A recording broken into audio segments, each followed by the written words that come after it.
দোয়া কুনুত ছাড়া কি ভিতরের নামাজ হবে? কেউ যদি নামাজে দোয়া মাসুরা না পড়ে তার নামাজ হবে কিনা, খাটের উপর নামাজ পড়া যাবে কিনা, কাঁচা পেঁয়াজ রসুন খাওয়া জায়েজ আছে কিনা, গীবতকারী আত্মীয়ের সাথে সম্পর্ক না রাখলে কি গুনাহ হবে, ফজরের নামাজের পর ঘুমানো শরীয়তের বিধান কি, নাপাক অবস্থায় হাদিস ইসলামের বই ধরা যাবে কিনা যেখানে আরবি লেখা আছে, রুমে অ্যাটাচড বাথরুম থাকলে সেই রুমে নামাজ পড়লে কি নামাজ হয় না, সালাতুত তাসবিহ নামাজ জীবনে একবার হলেও পড়তে হবে একথা সত্যতা জানতে চাই, ডিভোর্স হয়ে যাওয়ার পর সাবেক স্বামীকে নিয়ে কোনো কিছু ভাবা যাবে কিনা, মহিলারা নামাজে উচ্চস্বরে কেরাত পড়তে পারবে কি না, পেঁয়াজ খেয়ে মসজিদে গেলে কি গুনাহ হবে, আইসক্রিম খাওয়া কিংবা বৃষ্টিতে ভেজার পর ঠান্ডা লেগেছে এমন কথা বললে কি শিরক হবে, হারানো টাকা কি করব, মালিককে অনেক খোঁজাখুঁজির পরেও পাই নাই, বয়সে বড় মেয়েকে বিয়ে করা যাবে কি না, মহিলারা নামাজে উচ্চস্বরে কেরাত পড়তে পারবে কি না, এটা জানতে চেয়েছেন মেঘ রহমান। আপনি মহিলারা উচ্চস্বরে নামাজে কেরাত পড়বেন না, তবে ঘরে যখন নামাজ পড়বেন রাতের নামাজগুলো গুনগুনিয়ে তারা অবশ্যই আদায় করতে পারবেন। নাপাক অবস্থায় হাদিস ইসলামের বই ধরা যাবে কিনা যেখানে আরবি লেখা আছে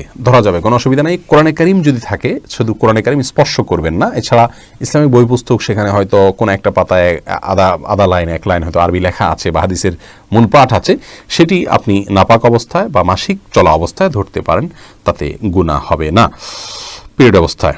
এরপরে নাফে চৌধুরী আপনি জানতে চেয়েছেন সালাতুত তাসবিহ নামাজ জীবনে একবার হলেও পড়তে হবে একথা সত্যতা জানতে চাই, এ বিষয়ে একটি হাদিস পাওয়া যায়, নবী করিম সাল্লাল্লাহু আলাইহি ওয়াসাল্লাম তার চাচা আব্বাস রাদিয়াল্লাহু তাআলাকে শিক্ষা দিয়েছেন, এই হাদিসটি পাওয়া যায় এবং এই হাদিসের উপর ভিত্তি করে এবং আরও কয়েকটি হাদিসকে সামনে রেখে মুহাদ্দিসদের অনেকেই ফুকাহায়ে কেরামের অনেকেই সালাত পড়াটাকে মুস্তাহাব বলেছেন, যদিও এই হাদিস সনদের দিক থেকে আপনার বিশুদ্ধতার মানদণ্ডে উত্তীর্ণ নয় অনেক মুহাদ্দিসিনে কেরামের গবেষণা অনুপাতে, সেই জায়গা থেকে এই সমস্ত মুহাদ্দিসিনে কেরাম বলেন যে না, এটি আপনার জীবনে একবার পড়তে হবে এমন কোনো কথা নেই। নীল কাব্য জানতেছেন ডিভোর্স হয়ে যাওয়ার পর সাবেক স্বামীকে নিয়ে কোনো কিছু ভাবা যাবে কি না, না, সাবেক স্বামীকে নিয়ে আপনার স্বামী স্ত্রী সুলভ যে সমস্ত ভাবনা আছে সে সমস্ত ভাবনা যা করা জায়েজ হবে না, যদি মনে কখনো শয়তান আনেও সেটিকে ভোলার চেষ্টা করতে হবে। এরপরে সুইটি আহমেদ জানতে চাইছেন গীবতকারী আত্মীয়ের সাথে সম্পর্ক না রাখলে কি গুনাহ হবে? গীবতকারী আত্মীয়ের সাথে সম্পর্ক যদি কেউ না রাখেন তাহলে সেক্ষেত্রে অবশ্যই গুনাহ হবে, কারণ গীবত করার কারণে কারোর সাথে সম্পর্ক ছিন্ন করা যাবে না, তিনি অপরাধ করছেন, অপরাধীর সাথে সম্পর্ক ছিন্ন করার নির্দেশ ইসলাম দেয়নি যদি তিনি রক্ত সম্পর্কে আত্মীয় হন। হ্যাঁ, আপনি তার সাথে গীবতের মজলিসে যোগদান করবেন না, সেটিকে অ্যাভয়েড করবেন, কিন্তু সম্পর্ক ছিন্ন করা, তার সাথে যোগাযোগ না রাখা, এটা করা উচিত নয়, এটা অতিরঞ্জন হবে, বাড়াবাড়ি হবে এবং আত্মীয়তার সম্পর্ক রক্ষা করা অনেক গুরুত্বপূর্ণ বিষয় ইসলামে। শারমিন নাহার জানতে চেয়েছেন নামাজের শেষে জায়নামাজ সালাম করার এবং তাসবিহ তেলাওয়াত করতে চুমু দেওয়ার বিধান কি?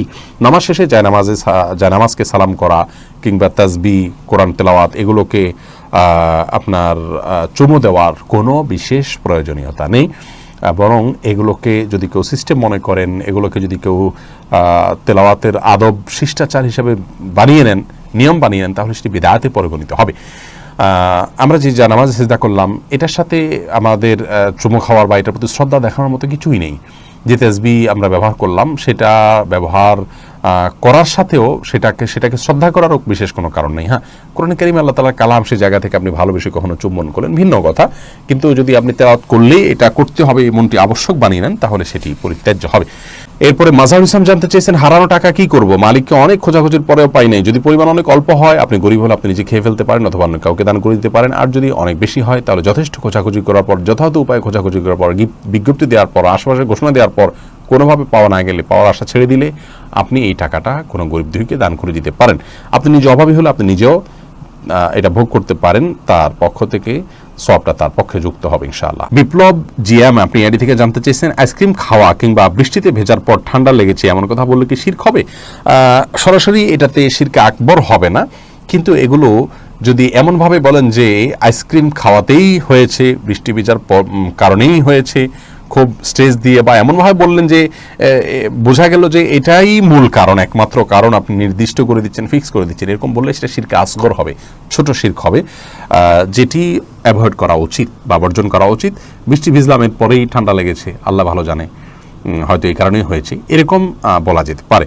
ইসমাইল দেওয়ান জানতে চেয়েছেন পেঁয়াজ খেয়ে মসজিদে গেলে কি গুনাহ হবে? পেঁয়াজ বলতে কাঁচা পেঁয়াজ যদি খান, কাঁচা পেঁয়াজ খেয়ে সেই অবস্থায় মসজিদে যাওয়া নিষেধ, হাদিসে স্পষ্ট নিষেধ আছে। তার কারণ হলো মসজিদে ফেরেশতা থাকে, অন্য মানুষরা আছেন, কাঁচা পেঁয়াজ খেলে মুখে দুর্গন্ধ হয়, সেই দুর্গন্ধ নিয়ে মসজিদে গেলে আশপাশের লোকদের কষ্ট হবে, ফেরেশতাদের কষ্ট হবে, সেজন্য হাদিসে নিষেধ আছে।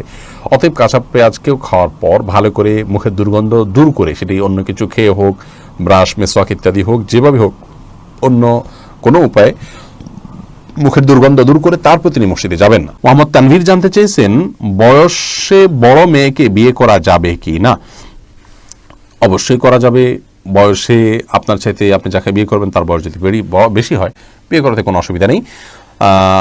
নবী করিম সাল্লাল্লাহু আলাইহি ওয়াসাল্লাম নিজে বিবাহ করেছেন খাদিজা রাদিয়াল্লাহু তাআলা আনহাকে, তখন তার অনেক বেশি বয়স ছিল, নবী সাল্লাল্লাহু আলাইহি ওয়াসাল্লামের চাইতেও বেশি বয়স ছিল, বিধায় নিজের চাইতে বেশি বয়সের কাউকে বিবাহ করাতে ইসলাম শরীয়তের দৃষ্টিকোণ থেকে কোনো প্রকার বাধা নেই। বিবাহ নিয়ে আমাদের অনেক কুসংস্কার, আমরা বিধবা বিয়ে করতে চাই না, আমরা তালাকপ্রাপ্তা বিবাহ করতে চাই না, এবং আপনার একবার বিয়ে হয়ে গেলে মনে করি জীবনের তরে বন্ধন হয়ে গেছে, কোনোভাবে ছুটলে দোষযুক্ত মনে করি।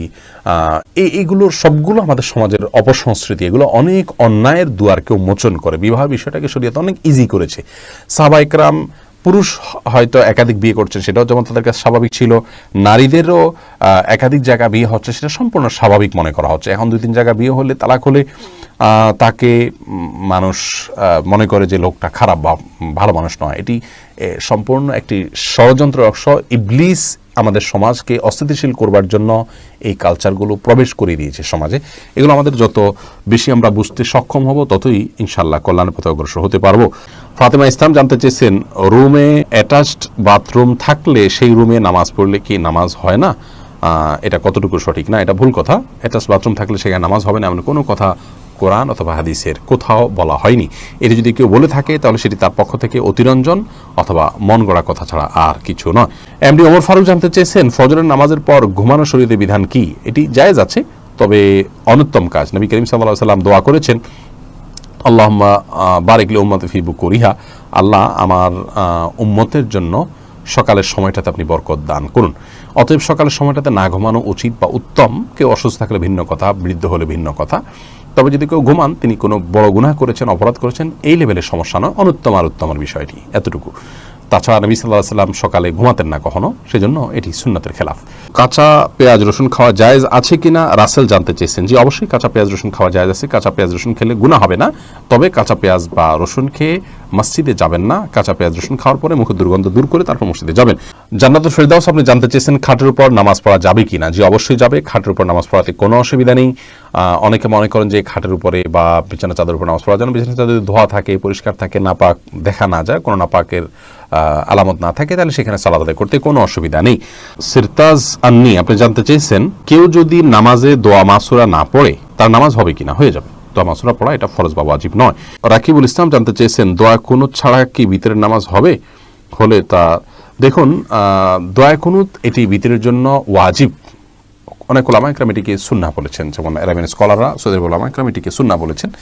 তো সাধারণ এবং স্বাভাবিক অবস্থাতে ভিতরের নামাজ এটিতে দোয়া কুনুত পড়া উচিত, এবং কোনো কারণ ছাড়া দোয়া কুনুত ছাড়া নামাজ পড়া উচিত নয়। হ্যাঁ, কেউ মুসলিম হলেন, তিনি জানেন না, তাহলে তার জন্য জায়েজ আছে। বিকল্প হিসাবে তিনি যে কোনো দোয়া ওই জায়গায় দাঁড়িয়ে করলেন আল্লাহর কাছে, তাতে ইনশাআল্লাহ বিইذনিল্লাহ তার ভিতরের সালাত আদায় হয়ে যাবে। কিন্তু এটাকে নিয়ম বানিয়ে নেওয়া উচিত